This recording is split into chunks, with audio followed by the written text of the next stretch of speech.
Good afternoon, everyone.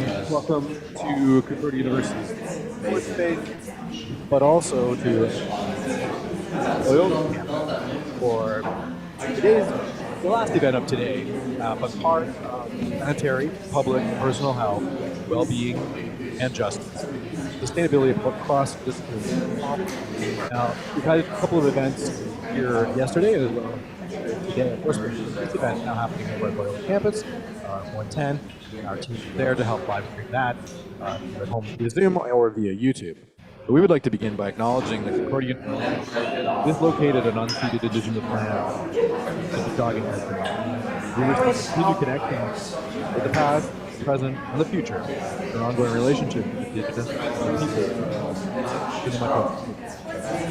We're running today's event, as you know, the live stream to YouTube as well as Zoom, and we really encourage comments, conversation. That will happen hopefully here. And if you have those comments and questions remote, pop those into the chat. We'll have some that are out. Space as well. We'll add those into the question. I believe if someone else is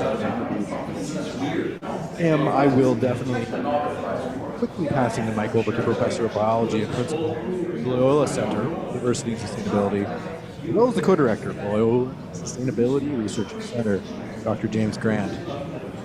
We're going to pause for a moment, and James should be joining us at the mic very soon.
Hello, everyone.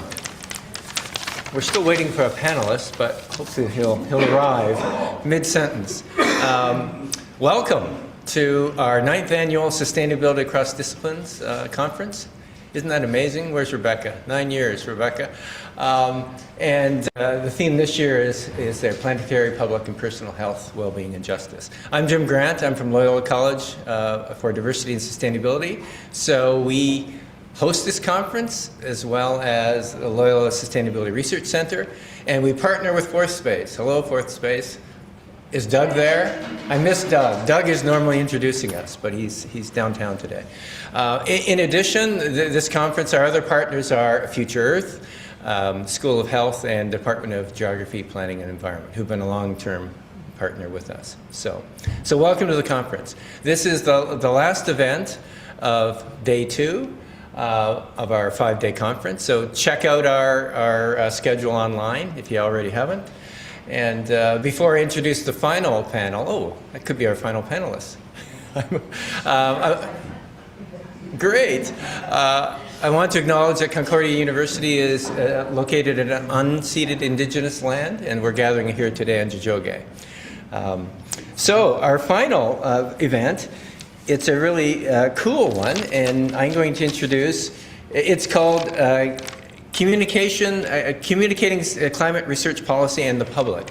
And I'm really excited to introduce Snigdhodeb Dutta, who is a PhD student in fish ecology, but he does way more than that, as you're going to see. He's interested in all sorts of ecological and sustainability issues. So Snigdhodeb, do you want to come up and introduce your panel?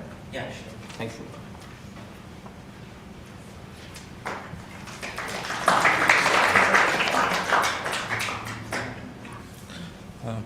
Good afternoon, everyone, and thank you for joining us today.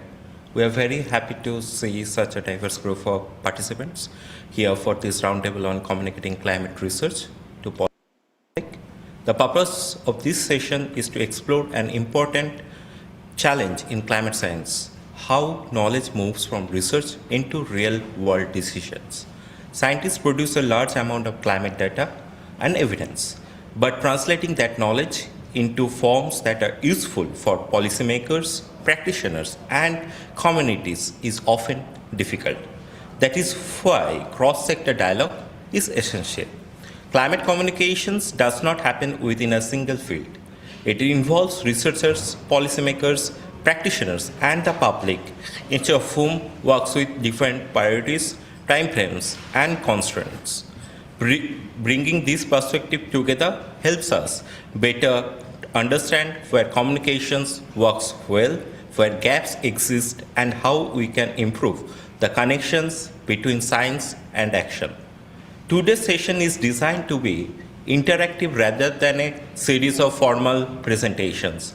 We will begin with a moderated roundtable where our panelists will briefly share perspectives from their sectors. After that, we'll open the discussion to participants and then move into a small interactive activity where you will work in groups to translate climate findings for different audiences, such as policymakers, the public, and the operational decision makers. The goal is not only to discuss challenges, but also to identify practical strategies for communicating climate research more effectively across contexts.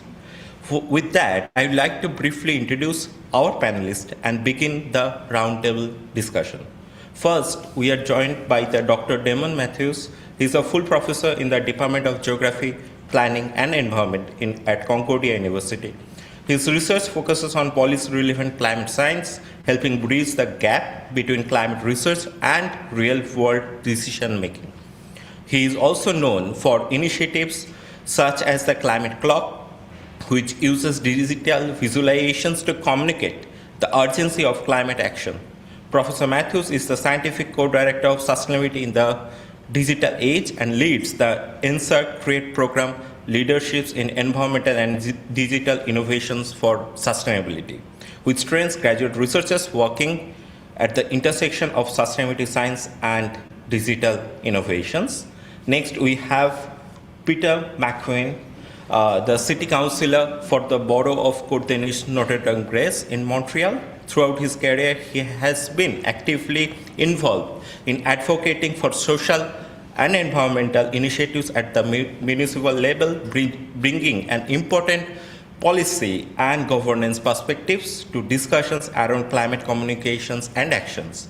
Finally, we are also joined by Dominic Paquin, the coordinator of the Climate Simulations and Analysis Group at Oranos. She contributed to the development of the Canadian Regional Climate Model and has conducted research on the impacts of climate change on extreme weather events such as ice storms and snowstorms. She has also contributed as a climate science expert to multiple climate change adaptation projects. So here all panelists, please join us with the discussions.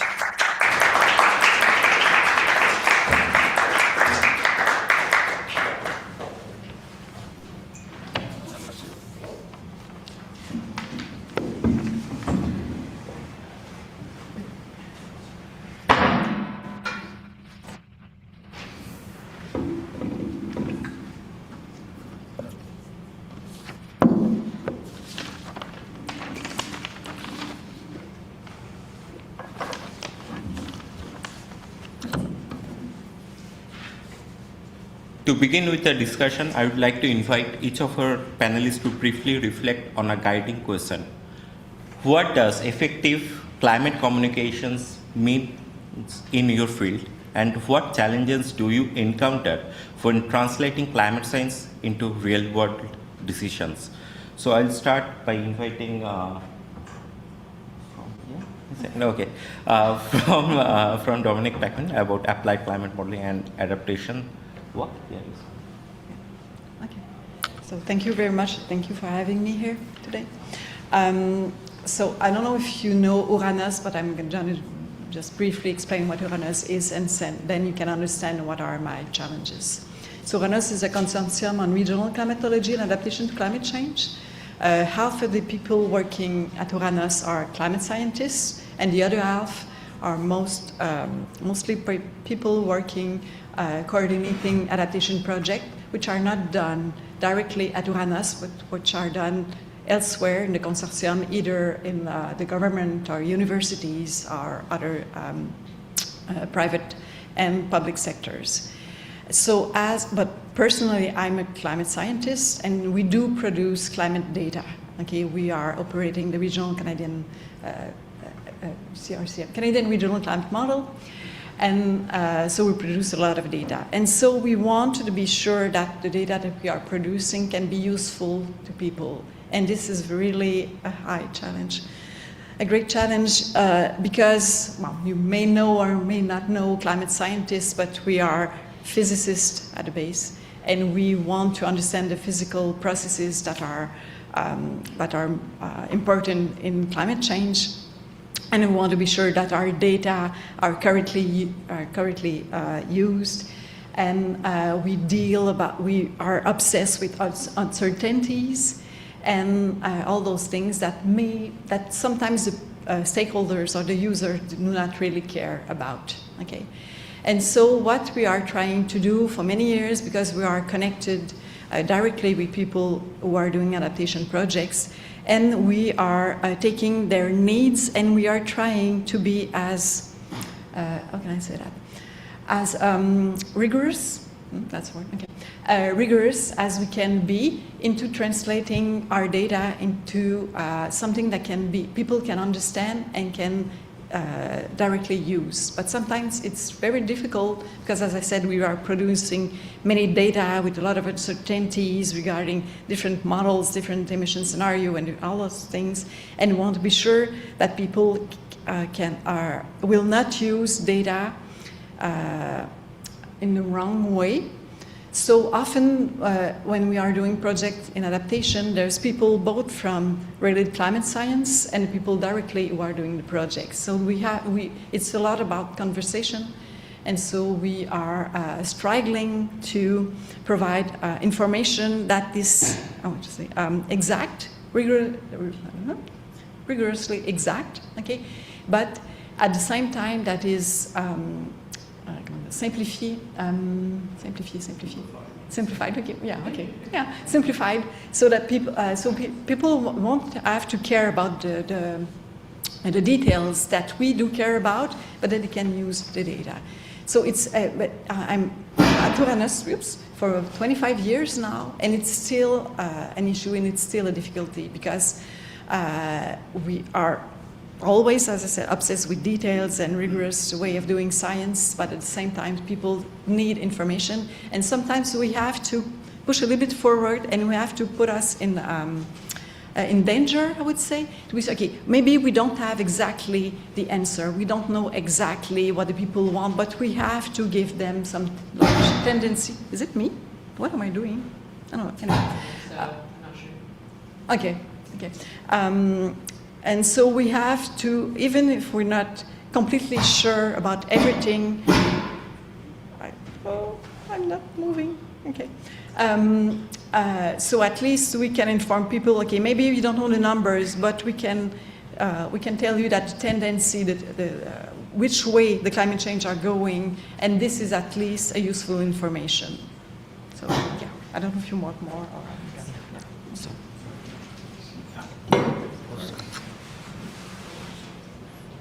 Okay. Hi, everyone. So yeah, I am also a climate scientist. I also run climate models, although I focus on slightly different processes, different scales compared to the work that Dominique was describing at Uranos. My kind of experience with climate communication is a little bit more general, I think. Whether it's speaking to the media about research results or trying to come up with ways of writing about the science that I'm involved with or know about in ways that will be better understood by people with a non-scientific background.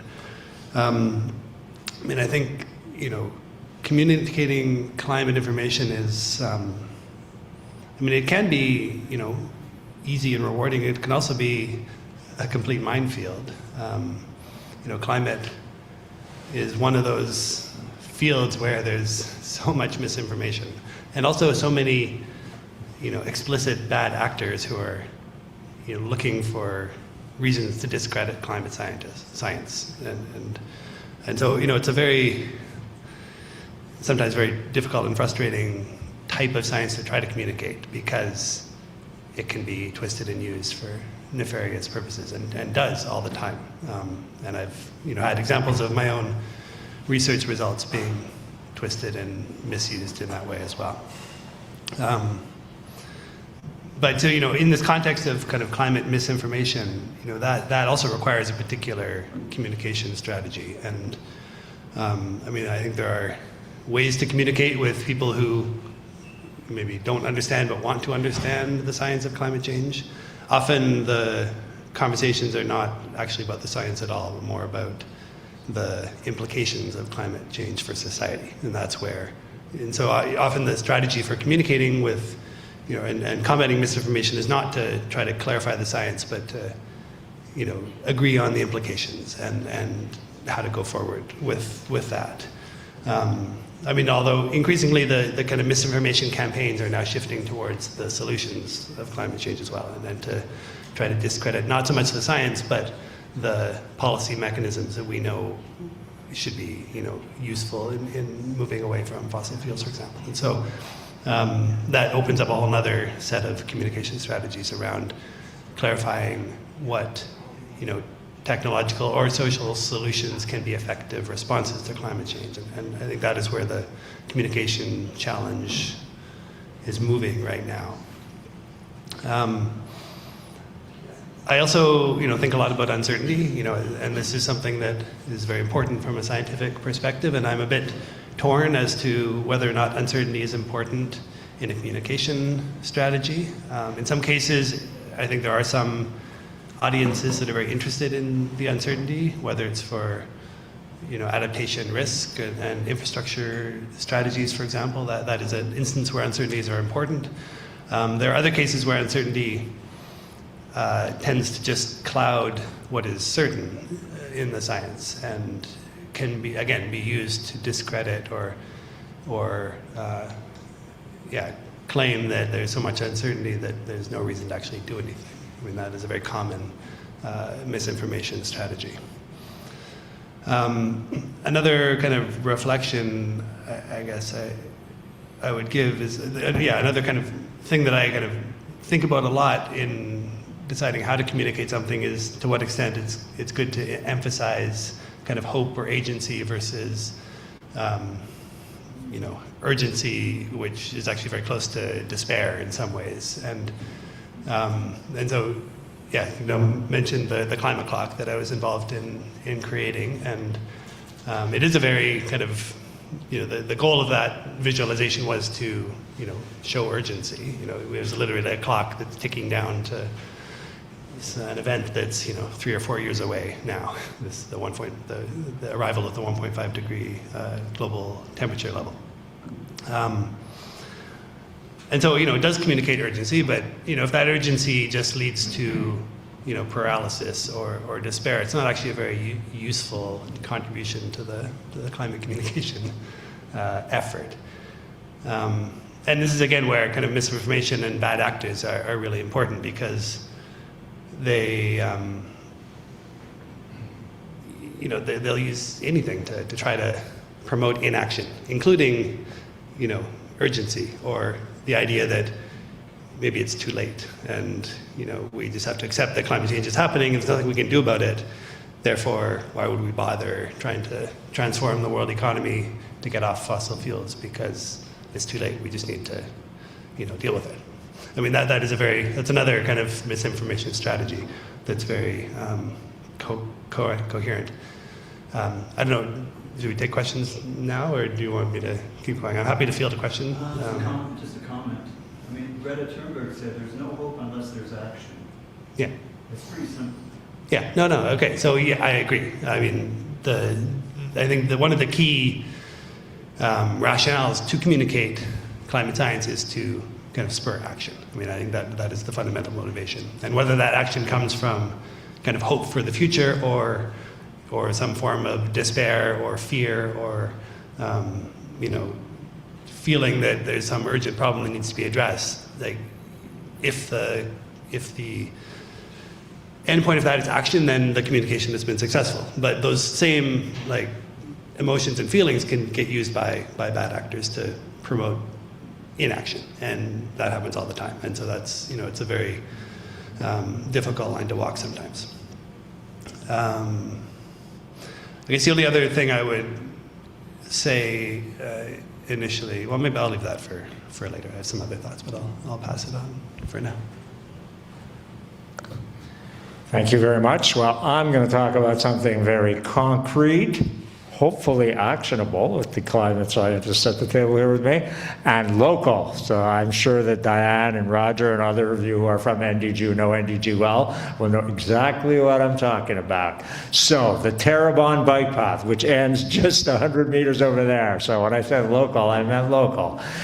Is a path we clear in the winter. So Mike, I think there's a kind of data that if somebody is potentially thinking of cycling in the winter, and if a city is thinking of clearing a bicycle path in the winter, they would be interested in this data, both now and moving forward as possible climate change occurs and things get slightly warmer. So just a quick way I would roughly divide them. I mean, I cycled here today, and this is winter cycling. If I'm cycling in March, that is still the official definition of winter. So yesterday and today, that was winter cycling, but it was darn pleasant, of course.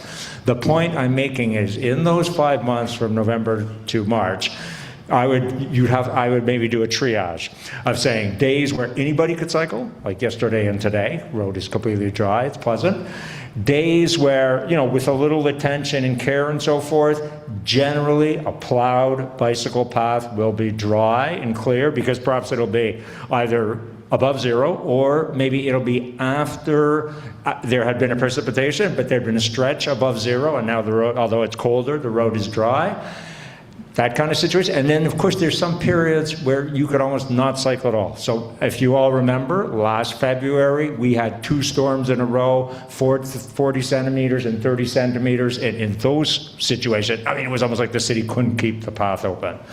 So the question is, the 5 months of winter, 150 days, we're talking 10 days where we can't keep it open, 60, 70 days where, you have to be careful, but it's okay, and 60 days where it's completely pleasant, or, I wouldn't know what the exact numbers are. The question is, set up some kind of a way to, express that, and then project into the future. Well, in 10 years in the future, in 20 years, in 30 years, with the way we're going, we're going to have, it's going to be only 3 days where you're not going to be able to cycle at all, and more days getting nicer and nicer, because this information projected into the future is important for the planners all over the world in northern climates who are starting to build these winter bike paths and plow them, and need to convince the population of, that it's cost effective and so forth. Sure, we put in a bit of money to implement them, we put in some money to plow them, but we need to do this to get people used to the idea of riding their bikes, at least for, a good stretch of November to March. Not all of it. There's always some days where it'll be impossible, but there's going to be less and less of those days where it's impossible, and more of the days where it's possible, and certainly more and more of the days where it's all out pleasant. And the goal is good, because if people are riding their bikes, they're making less greenhouse gas emissions. So that's the challenge, a problem I would lay down here to this conference. So, as we already know about the effective climate communications, so my next question to the panelists is, what information do you need or struggle to use from climate research?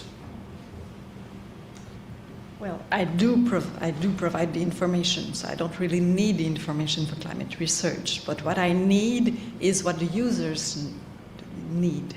And for example, if I'm taking your example, you're asking about bicycle path, and what I can tell you which in which direction those meteorological files or events are going to go, but I cannot tell you anything about next year, because then it's natural variability. And it may be, and I'm going to tell you a story. A few years ago, 2 of my colleagues met with Hydro-Quebec because there has been it has been a very cold winter, okay? And they have calculated all the possible, the statistics. Would it be possible that the next winter would be as cold as that? And it was really a very low value. I don't remember how it is, but they say, okay, there's absolutely no way that next year is going to be as cold as this one. And the next year, there was even colder, okay? Because the statistics was against that odd. But I mean, that's natural variability, and then it's different than climate change, okay? So that's the first thing. But, so yeah, climate change, but I can tell you that probably that in like 20 years, 40 years, or when we're gonna reach 2 degrees or 3 degrees, and then it's gonna be that way. But the problem is, if for political decisions, you need the information, and you need that the decision that you are taking today are going to be the good one for the next year, 3 or 4 years, then that's a problem, because I cannot tell you. And the other issue, if you need information on that scale, even on the local scale, I mean, climate models are not there. Okay, we are just starting to do simulations at 1 kilometer, and I mean, in the few years we can give some products, but it's from what I see, it's not going to be at the scale that you need, which is like the bicycle path. But I mean, we're getting to there. And what I need, because there's a lot of people in the city that are asking for those type of products, but from our side, it's taking a few years. But we are starting to do it. But in like maybe 2-3 years, we can give you something that's going to be useful for you. But what I mean is that you're asking for it. And then I need time to produce. Yeah.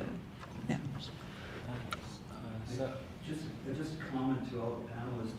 Are you familiar with the Anne Hidalgo's plan, a sustainability plan for Paris? An 80-page document that is very detailed and is employing science to move Paris forward. But I don't know exactly. Are the panelists aware of it? I mean, me, no, but...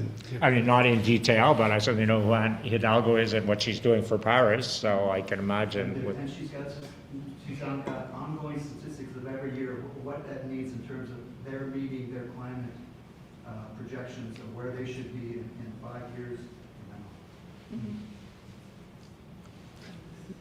now. do you want to take this question next? Because I can follow. Yeah, thanks. I mean, it does. I will try to look up that document, Rogers. I haven't read it in detail, but I can imagine what she's doing because she's certainly doing some good work in Paris. Is social justice too.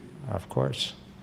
As for your point about statistical variability, there's no question that I should have prefaced my remarks with that. Of course, it's got to be expressed in probabilities, and I agree that's one of the problems with communicating with the population in general is they're not familiar with probability theory enough, you know. So sure, a sample of 1 year, of 3 years, even possibly 10 years. Is not enough. You know, random doesn't always look as random, you know, as you know, of course. So yes, the fact, you know, statistical probability is a major part. And if it was taught better in our schools from, you know, right away starting in high school and CJ, you know, it's just got to be a course that all students need to take because they need to understand.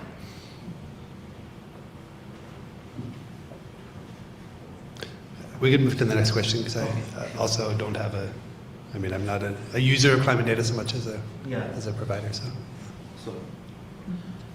So as you already know about the uses of the climate research, so we will move forward to another question. What are the common communication gaps between science and practice on your Right. So okay, I can talk about a couple that I have encountered. One is, you know, as a scientist, we are kind of trained to think a lot about the details of what we're doing and you kind of push the frontier of knowledge and try to come up with kind of new pieces of data or new insights or better understanding of the uncertainties. And, you know, for the most part, I think the rest of the world doesn't really care about those details. And so I think one of the communication challenges as a scientist is to kind of let go of like what is most scientifically interesting and kind of focus more on the base message that, you know, in some ways you know, as a scientist, you probably knew before you even started the research project, you know, at least intuitively. But that's often the conclusion that, you know, people want to hear about the research is like the kind of really fundamental, almost obvious things. So I think that is one kind of communication gap. It's like, yes, okay, if you're being interviewed as a scientist by Quirks and Quarks, they probably are interested in the details, and that's, you know, the opportunity to kind of get into all the details. And there are similar venues where that's the case, but I think the vast majority of, you know, media interviews that I've done are really more about like, you know, it's warmer this year, isn't it? And is this going to continue? And is this a new normal? And all these kind of really fundamental basic questions that kind of really should be common knowledge. But partly aren't, again, because of all the misinformation that gets put out there. I think the other communication gap that I have encountered is, again, kind of about, you know, the tension between scientific novelty and a kind of a consistent message that people want to hear from the scientific community. And I was speaking with someone who was one of the negotiators at the Conference of the Parties and the UN Framework Convention on Climate, the annual international climate conference. And she was asked, like, you know, what is the most important thing that you need from the scientific community? And her answer was consistency. And that kind of struck me because as a scientific community, we are trained to be novel and to be argumentative and to be to kind of create new information and have strong opinions that are different from other academics' opinions. And like that is the whole point of doing science, is to kind of create, you know, debates. And that's not the whole point, but, you know, this is what we're trained to do, is to kind of create debate, is to, you know, seed debates, come up with new information, like come up with new ideas. And actually the climate policy community doesn't want new ideas. They want consistent, you know, information about, you know, things that we agree on and know and what they should be acting on. And so I think that's a pretty fundamental, like, mismatch between how we are trained to think, behave, and communicate in the scientific community, and what the rest of the world actually needs to hear from us, which is kind of a unified message. And that's actually also really, I don't know, you get 3 scientists in a room and you'll have 3 very different opinions about what should happen in the world. And it's a very difficult, it's not very actionable when you have so many different opinions and so much disagreement amongst ourselves. And so this kind of, need to come up with consistent messages, I think, is a big communication challenge for the scientific community in general.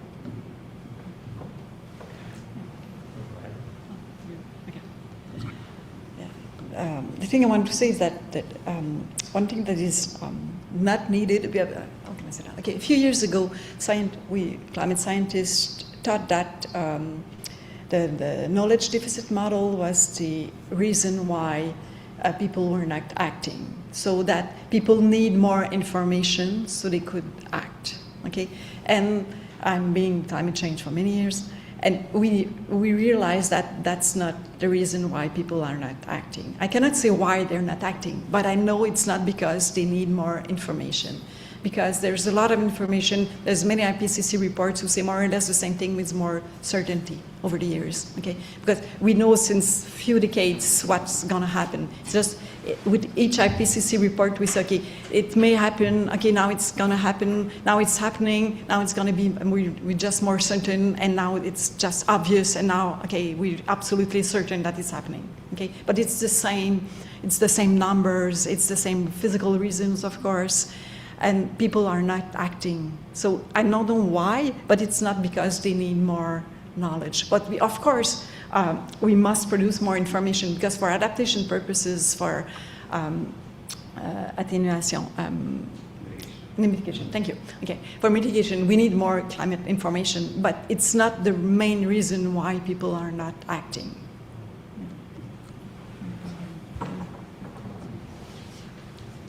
Well, it's interesting to hear about scientists being in disagreeing with each other. It sounds like there's some difficulty reaching a scientific consensus. I actually have a question for you guys. Do you think it's getting more difficult? Do you think it's more difficult now than 10, 20, 30 years ago for the same human emotional reasons that we have in politics, that, these things, that the internet world is making people into little tribes, and people seek attention, and people like outrage and so forth?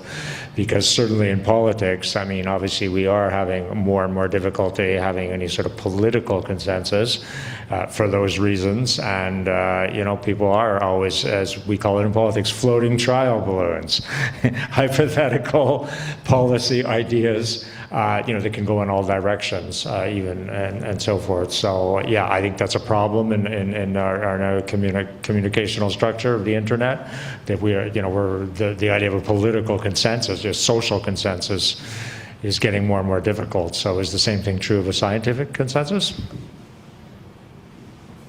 I mean, that's a good question. I think, the thing about climate science is there is a very strong scientific consensus about the fundamentals, right? And yes, the Earth is warming. Yes, it's because of human greenhouse gas emissions. Yes, it's going to get worse as long as we continue. I mean, yes, we need to achieve net zero emissions in order to stop climate. I mean, these kind of basic concepts are agreed upon and understood by everyone, and there is consensus around them. The thing is, I think from a communication standpoint, those are not the things that most scientists feel compelled to talk about. We want to talk about our own ideas and our own kind of new things and our own pet projects or whatever, and we tend to just take the other stuff for granted, whereas the rest of the world, I think, probably wants to kind of hear those fundamentals reinforced over and over again, and so I mean, I think this is where the communication breaks down, at least in terms of incentivizing action. I think it is getting worse in the social media era, and with the kind of resurgence of misinformation over the last year in particular. I think there's a perception, or the perception that there is not consensus over these things is growing, and I think that's a big problem. I don't know how to combat that, but this is where the kind of the bad actors in this space are kind of winning right now, and it's unfortunate. I don't know how to push back on that, other than to hope that common sense prevails and the world flips back to a better place at some point soon.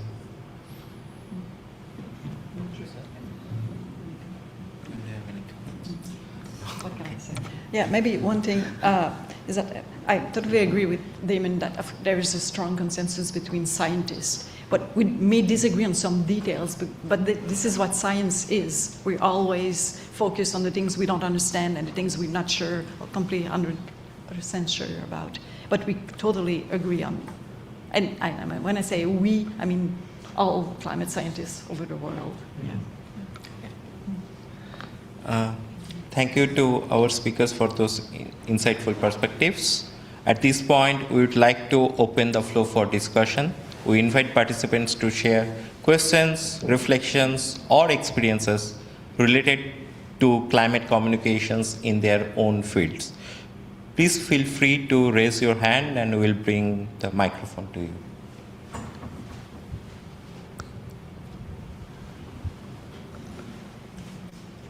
I see someone in the back here. I don't think I need a microphone. It's just for those online and at home to hear you actually. 160 students. One of the things that I feel that we are also not doing a great job as scientists is as educators. So we, a long time ago, and I agree with Damon, communicating uncertainty is horrible. So I'm a quantitative kind of scientist. But one of the things we don't do well is to assume that the public in general is not prepared to hear some numbers or some, values. The other problem we have is that scientists feel that when they speak, and a lot of scientists don't know the difference between variation and uncertainty. And all the communication we do is about mean variation. We not talk about variation in variation, which is not related to uncertainty. It can generate issues with uncertainty, but agriculture knows for a long time that, if we are predicting there will be a greater range or a greater variation, they're going to prepare for it. Journalists a long time ago, about 15, 18 years ago, started actually introducing even uncertainty in the margin of error when they talk about election polls and so on. And people started getting adapted. I feel that climate scientists, for some reason, we decided not to introduce the second moment of variation, so we have mean variation. We could have variation because of this fear. But I think at one point we need to decide that, well, it's better to influence 3-4% of people that will understand those numbers. And maybe the hope is to percolate a little more. But I think that we have a very timid, as scientists, our approach has been very timid in trying to communicate those difficult numbers because we assume that the average will not understand. And I think it's time for us to really get away from this fact and start, translating those numbers into things that, look, next year there is the chance or a large chance that this variation will be between this and that. And we're not doing that. So I would like to hear from you is how do we pick those complex models and translate into numbers that slowly people start understanding those numbers. Look, people understand baseball statistics in the US. There's nothing more complicated than that. I don't get it. Well, basically because I don't like baseball. Jim likes it. But you know what I mean? And why we're not communicating to the 5, 6, 7% of the population in the US that understand baseball statistics? Why we're not communicating slowly more complex numbers? No.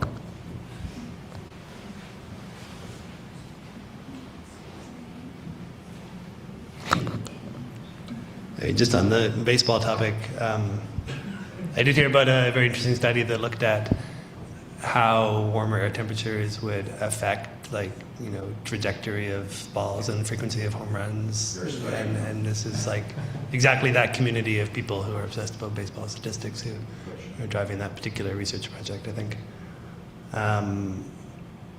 In terms of your question, I don't know if I have a good answer.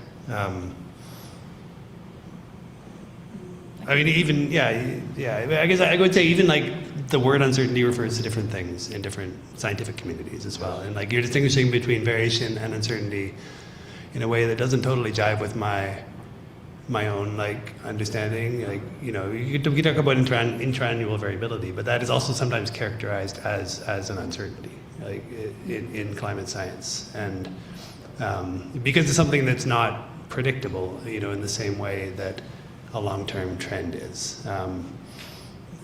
You know, so we tend to characterize in projections. We tend to think about three categories of uncertainty in broad strokes. So one is like scenario uncertainty, which is basically what are humans going to decide to do? How much greenhouse gases are we going to emit?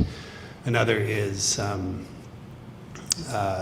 of model uncertainty. So like for a particular emission scenario, different models will give a range of projections, and so it's kind of like climate response uncertainty, if you will.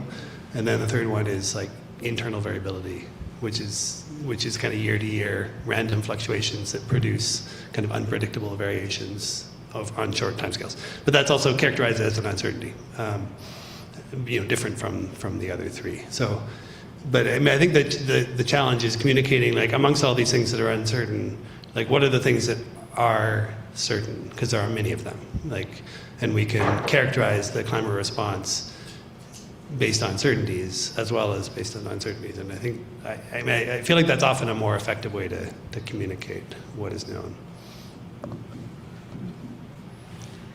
I think the people do understand the uncertainty or probability things, but I think they don't know how to use it. And maybe the users I'm talking to are different than the people you are thinking about. But like if I'm taking people who have crop model or hydrological model or any kind of type of model, sometimes they need so inputs, and then it's okay, we cannot only use one simulation with only one realization, one scenario, one climate model, and one, because, and they have to deal with all that stuff, and they don't know how to use it. And in the end, many people only wants a number with maybe a small variation around that number, but they don't want to deal with all the uncertainty that we don't really know what are going to be the green gases emission at the end of the century, or that maybe for whatever reason the Earth is going to take one way and it's going to be less warming than what we expect, because this is going to be natural variability. It's not probable at all, but it may happen, okay? And so people don't know how to use that when they want to do adaptation projects, because in the end they have to, it's going to cost a lot of money, okay? And so if we say, okay, you have the choice to adapt either to one of the worst scenario and one of the most optimistic scenario, but the amount of money between those two choices are just enormous, and they don't know how to deal with it. And sometimes it's hard just to counsel them, no? Advice, okay, to advise them what are the best options, because sometimes they cannot deal with all those possibilities that we would like them to use, but they just can't do it because they don't have les moyens, they don't have to deal with it. Yeah. Okay. Sorry.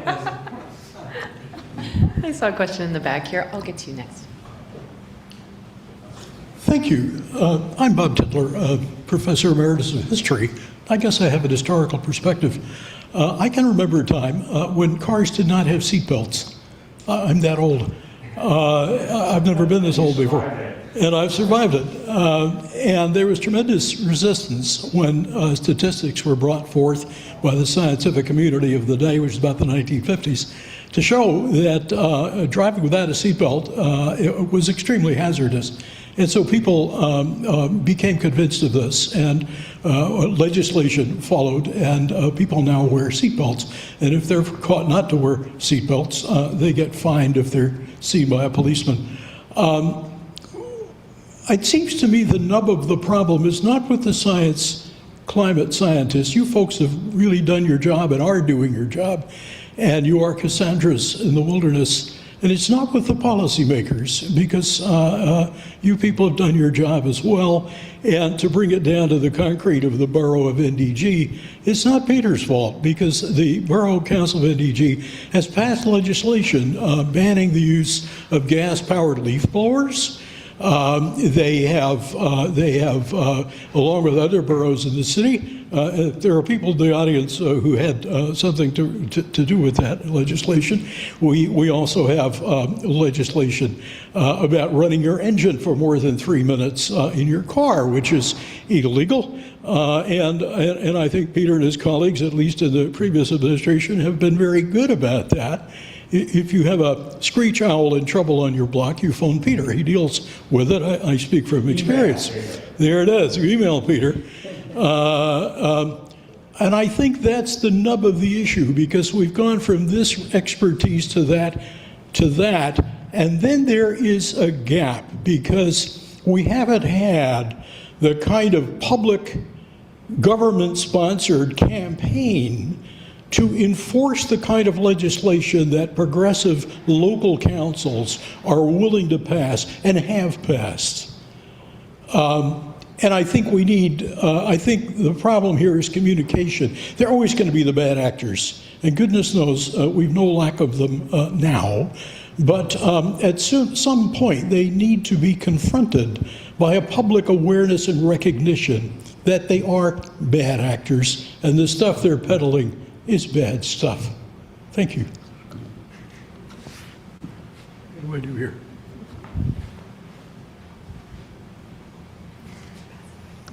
I'm still looking to answer the previous question. Thanks for those comments, Bob. They're right on, and I agree completely. And perhaps some of the other people who brought up bad actors will answer that.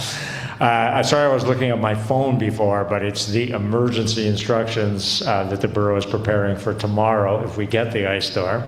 So once again, on a very short time frame of 12 hours, 18 hours, I'm asking my scientific colleagues here, what is the possibility that the temperature will go up to 2 degrees tomorrow instead of staying right at 0? I'm just kidding. So I don't know. It's hard. It's difficult to predict the future, but we have to try. There's no question, and we have to confront the bad actors. So I will leave it at that for now. I try to do my part politically to confront the bad actors. It's not always clear which actor is being worse right now. It switches around, but generally, yeah, we try to fight the good fight and confront the bad actors. Yeah.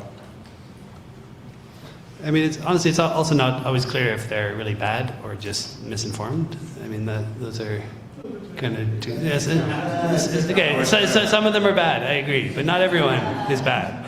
But I mean, I think this is actually like the source of the problem, broadly speaking. Like whether it's the fossil fuel industry or like people in charge of the fossil fuel industry.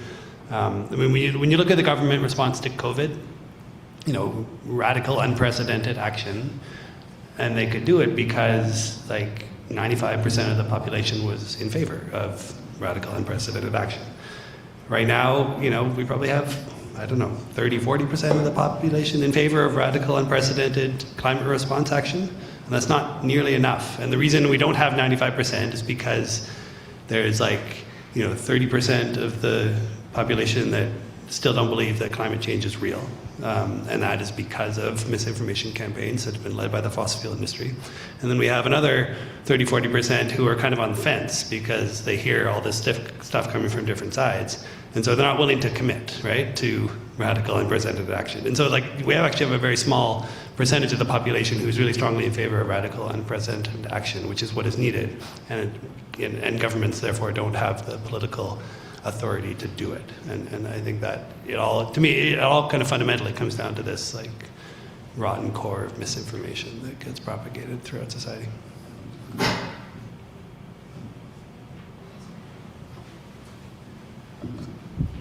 I saw a question. Did you have a question? Hi.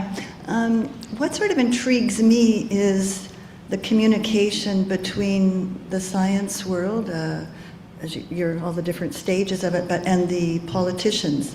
What sort of, are there any formal communication channels? Because it's like the connectivity with green space that we talk about. I just find that sometimes it's difficult for politicians to have, their key interest might be housing versus the environment, right? And that's important too, of course. But not all politicians are environmentally as Peter is one of his main stays. And so how do we get to all of those different politicians who are making policies? And as I'm a citizen with different groups that are environmentally minded, how do we influence them if they're not connecting with the science? And what connectivity can we increase there? I think it's really important. I remember a few years ago being involved with the SHEMA in 2015 for Montreal, and we actually invited a Concordia scientist to come and with his master's student produce what they had done. And I remember him saying this is one of the first times they had done this, and I thought, whoa, these are the city making policies on our urban planning for the next 10 years, and why wouldn't the universities, all these professors there, what's going on? Why isn't all their knowledge being put into these urban plans? So it sort of, I'm wondering what both sides are doing to try to connect more formally with each other.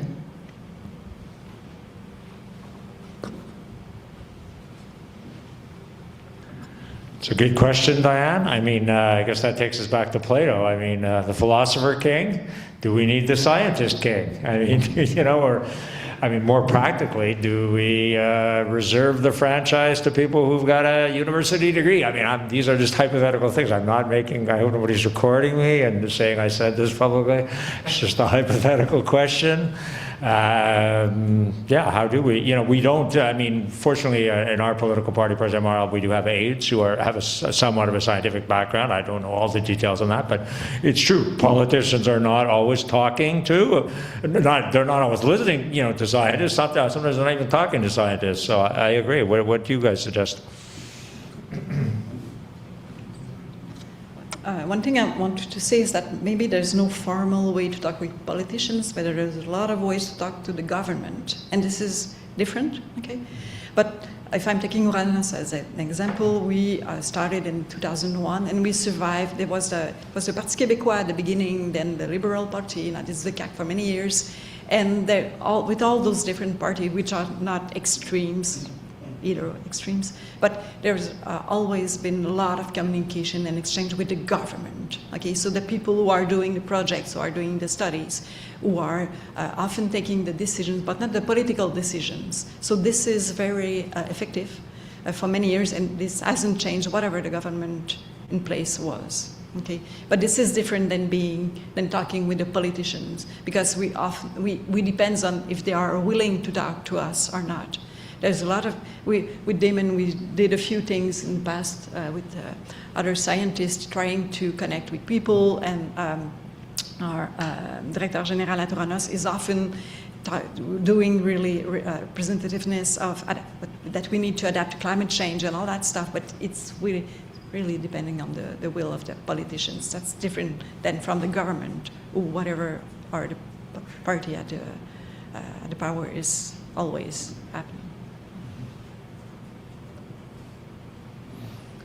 I mean, there are formal communication channels that have been built up over the year, and actually the IPCC itself is obviously at a very international level, but I mean, climate science and biodiversity science are kind of the two main scientific fields where there's an entire international assessment process that is tasked with communicating the state of science to a broader audience. I mean, that is the fundamental purpose of the Intergovernmental Panel on Climate Change and the reports that are put out every 5 or 6 years.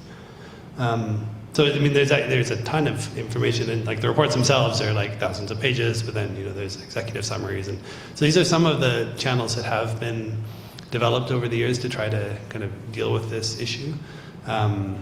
It's obviously not being successful at the level that it should have been, and and again, I mean, but the IPCC, coming back to this misinformation campaign, the ICPC has been specifically targeted and libeled effectively by various actors in society, and so it's a big mess and a big challenge to actually figure out how to cut through that. I was going to say something else, but I forgot, so maybe I'll pass it to the next question. Local politicians, I think, for many of the bylaws that we're talking about, the leaf blowers, things like this because they are really crucial to make these bylaws. Yeah, and so and that is true for like to the extent that often useful climate policies, depending on the jurisdiction of government, are different, and there are absolutely many that are under the jurisdiction of municipalities. Whether it's like leaf blowers is one example, but housing policy for sure, transportation policy, all these things are things that have municipal jurisdiction. I think there are scientists who are like kind of reticent as well. There is this idea that science should be about what is in the world and not what ought to be. So like we should be talking about the way the world is and the way the world exists, and not like what we think should happen, right? And whereas government lobbyists are, particularly like fossil fuel or corporate lobbyists are actually very, adept at talking about what ought to be, and that is their purpose. And so we don't have a scientific PR movement to try to like influence government in the way that we probably should. Yeah, I thought, sorry, I didn't mean to, obviously I'm making a number of points here, a few jokes and banter. I'm not trying to place the electeds at the center of all that government does. I thought your point was very good. Of course, it's another aspect of this is how much scientific rigor do we expect from civil servants? So again, I'm going to ask an example. One place, I think, Quebec, anywhere, but certainly in Quebec, we should all be watching. And I always read any article about Hydro-Quebec. What is going to happen with our, electric generation, where they're getting, what types of power they're generating it from, how much, surpluses, climate. Are the reservoirs, getting less full of water in the north? These are important questions for Quebecers. And Hydro-Quebec, they already are scientists. Obviously there's an understanding of electric generation and distribution. They have a fairly rigorous scientific training, many of the people there. But of course, maybe there's others that it's more of a business training and they get drawn into more the money side of it or something. So I wonder if you have any comments about specifically the relations of Hydro-Quebec with scientists. Hydro-Quebec is a founder of Uranus. We are working with them for more than 25 years, and I can assure you that they are doing rigorous analysis for many decades now. So really, and from every perspective. Every perspective, and now they have their power own generation versus conserving. Versus all that stuff. Production, transport, all that stuff. So that's really and even if it's not obvious, maybe from the outside, from the inside, I can assure you that they are really aware of all the issues regarding the type of electricity that they can produce, even how the trees are growing, maybe much faster than that's a problem because they're falling on the trees when they're and there's some regions when they're going to be ice rain and when they are not now, but so I really Hydro-Quebec is Good. Okay. And maybe I just want to add something because one guy that used to work with us at Uranus is now a city councillor at Montreal, Chris McRae. I don't know if you, but Chris was working in my team, in fact, with Olivier, and so and now, so we sad because we lost him, but it's really nice because there's really now someone who's at the Montreal City Council who really knows a lot about climate change and atmospheric science. Rigorous. Yeah, really. Yeah. So that's for Montreal, that's a good thing. Yeah. Okay. So we are going to take only 2 questions. So go ahead.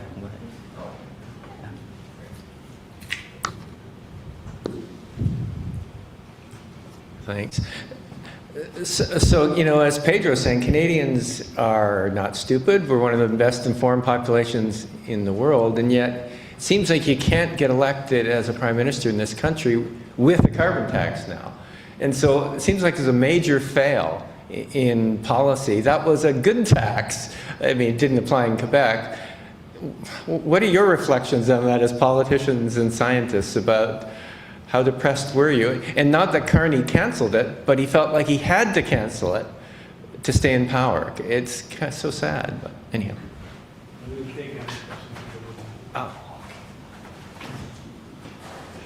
Well, mine was perhaps a bit more of a comment, because these are questions I've been struggling with for decades. And I think I've come to stop berating myself for thinking scientists would need to communicate better, because I think we're actually doing a really good job. It's impressed me how over my career we know so much more climate science than we used to. Like, we've really nailed a lot of it down. I've read the IPCC summary for policymakers, and I think it's excellent science communication. I wonder how many policymakers in the world have read it, but that's another.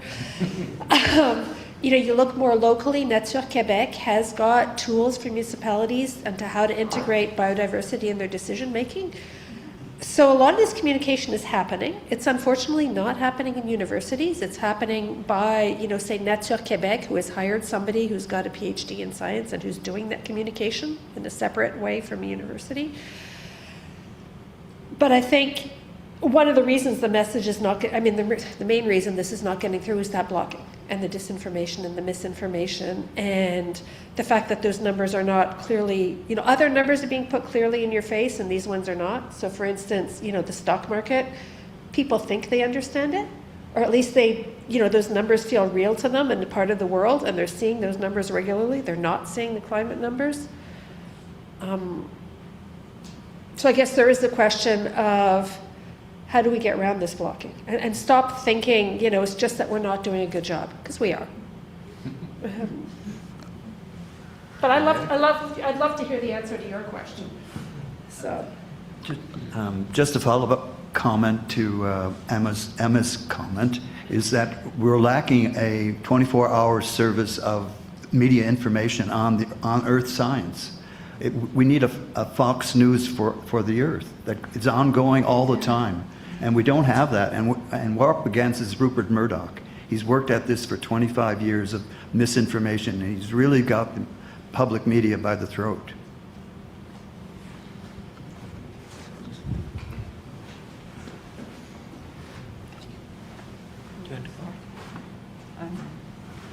Many questions? Yeah, okay. I'm not sure he had to cancel the tax carbon. I don't know. I don't know why he did it, because he was there, and I think he could have kept it. I don't know why, and I don't understand. So it was just such a deception, but I get it. But one thing I want to say is that I'm working in climate change for almost 30 years now. I did my master in climate change, and I'm much more optimistic now than I was like even 10 years ago, because we were really like going to reach 5 degrees C of warming at the end of the century. And now it's more, 3 degrees and a half, something like that. So at least it's not as worse as it used to be, okay? We would have liked to, of course, be below 2 degrees C of 1.5, but which was more a dream than anything. But I think it's not so worse. So I agree with you that we're not so bad, that we did a good job. Because in the end, of course, there's some backlash with Trump and all that stuff, but I think it's in a few years it's going to be on the other way around. I'm pretty sure about it. But I think it's much better now. The situation, it's not as depressing as it used to be like 10 years ago, when any climate scientist would say, okay, we're going to reach 5 degrees at the end of the century, and now it's 3.5. It's far too much, but it's still, it's 1.5 degree less than what I was expecting. I think I was more optimistic like a year and a half ago, and now I'm not so optimistic anymore. That is a good point. Like, it is true that climate action efforts, mitigation efforts, have kind of pulled down the expected trajectory of future warming by about 1.5 degrees, and yeah, whether it's 3.5 or 3 or 2.5 depends on who you ask. But so that is a good thing. On the other side, I think our understanding of the impacts it seems like the impacts of those levels of warming are also more serious than we thought they were 10 years ago, and so there's a bit of a yes, less warming is expected, but our understanding of what that means is probably worse than we thought it was. So there's a bit of a counteracting effect there. But yeah, no, it is true that we are making progress, and that's important to remember. even in the context of what's going on in the US, like obviously huge backsliding at every level, and Canada is facing that as well. I mean, I think, Carney's canceling of the carbon tax was to some extent maybe just that. It was before the election, I think, so it was like, trying to ensure enough votes from Alberta to take also to take the bite out of the Conservative campaign. And so it probably was a political move in that sense. There may have been a sense that it could be compensated for by strengthening the industrial carbon pricing system, and I mean that does seem to be what he's trying to do. Whether it actually plays out, I don't know. I mean, it's every projection right now shows that Canada's off track to meet its targets. Any of them, even whether it's 4 years from now or 2050. And so certainly there's not enough is being done. I mean, as a country, I don't think we're going to make real progress until we stop, trying to, keep extracting more and more oil. I mean, that fundamentally, nationally, that is our challenge. So our economy is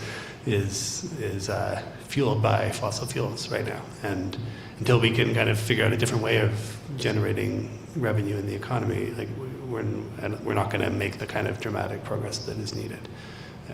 I mean, all of the kind of window dressing around carbon capture and storage is not going to get us to net zero. So, I don't know whether it was a political decision or a more kind of strategic one. I don't know, but it is symptomatic of the situation we're in as a country right now. I think politicians speak much more than scientists in binary choices. And unfortunately, the binary choice put to the electorate is always between bad and worse. So, I mean, how many people in this room are not happy that Pierre Poilievre is not currently the Prime Minister of Canada? I mean, I'm just saying that was the choice that our current Prime Minister made last spring. Dump the carbon tax and stop Pierre Poilievre from becoming the Prime Minister of Canada. I'm sure that's what was in his mind, all his advisors and everybody. That was a choice between bad and worse, in his opinion. And I think the electorate went for it. Now, it's an unfortunate situation, but I'm just saying that's the way politicians think. And of course, that choice between bad and worse, changes with time as new circumstances come in. I mean, one of the times where I thought in the federal government, close Alberta energy policy kind of made an unforced choice that was not for the environment was about 5 years before that. I don't know, it's about 6 years ago now with Trudeau, right after he'd won a majority government, decided to build that pipeline to the West Coast from Alberta when the private sector was not willing to do it anymore. I mean, it seems to me he could have just left it at that, oh, well, it's unfortunate, even he could have said, it's unfortunate the private sector won't do it, that's the way it is, and we're not going to do anything. And in the end, I mean, by building that pipeline, he did not get any more votes out of Alberta or northern BC, I think, for the Liberals. So that's one place where I thought, the wrong choice was made. Now, obviously, our current Prime Minister's choices, history will tell whether they were good, and of course there'll be more binary choices coming. So it is unfortunate that it's always in binary choices like that. So perhaps I could throw back at the scientists. Is there a way the scientists generally it doesn't have to be binary? Can there be 3, 4 courses of action? Moderate to the pure good, the perfect. The good, the good, or as they say in French, on veut pas faire que le parfait soit l'ennemi du bon. Alors, back at you guys. I mean, scientists are very good at dealing with non-binary data, but I think actually what you said, this choice between bad and worse, this is also the fact that those are the two options on the table is kind of a victory of the misinformation campaign as well. That we are not recognizing climate action as something that could actually lead to positive societal outcomes. I mean, and I think part of what we're missing actually societally is a vision of a decarbonized, non-fossil fuel future that's actually positive for the vast majority of society. And because it totally could be if we do it the right way, but we don't have that. We don't have that narrative. We don't have that. Yeah, I mean, so those visions exist in the world, but they haven't been kind of embraced by broader society. Like, and I mean, that's kind of what we need is a kind of a societal understanding that actually there is an alternative that could be better than the current situation, not worse. And it's not a question of like sacrificing standard of living or, you know, sacrificing things that we like doing. It's a question of, you know, figuring out how to decarbonize and, you know, mobilize the benefits of that for, I mean, there's kind of very simple ones, very obvious ones, like air quality. Like air quality will clearly be better if we're not burning fossil fuels, and that will lead to all sorts of positive outcomes for society. But there's other things as well. You know, not for oil companies, no. The oil companies will not benefit from decarbonization, and that fundamentally is why we're not doing it yet. I hear you. So now we'll move into a short interactive activity focused on how climate information is translated for different audiences. So one of the major challenges in climate communication is the same. Scientific findings often needs to be communicated differently depending on who the audience is. Policymakers, community members, and practitioners may all need the same informations but in different formats, level of detail and framing. So I asked the participants to form mixed sectors groups and to get the scientific findings or their how we need to move forward, how we can communicate climate research, so that sometimes the scientific findings often there is always a gap between scientific findings and the policy formation. So how we can minimize that gap and what are the way forward so that we can effectively communicate climate research so that it can be implemented in the more wayful and always the correct way so that we can see the biodiversity policies, IPCC. So I request the participants to form small groups, and then after that we'll invite each group to represent their synthesis and we have 10 minutes of time to form each group, and then we'll listen to their synthesis to how to move forward in a better communication way. Thank you. Thank you so much. We're going to go ahead and close up the Zoom and the live stream now over here at Forest Space, but we're hoping we will see you again tomorrow. Please join us online for day 3 of the Sustainability Conference. Thank you once again for joining us, for your participation, and we hope to see you again soon.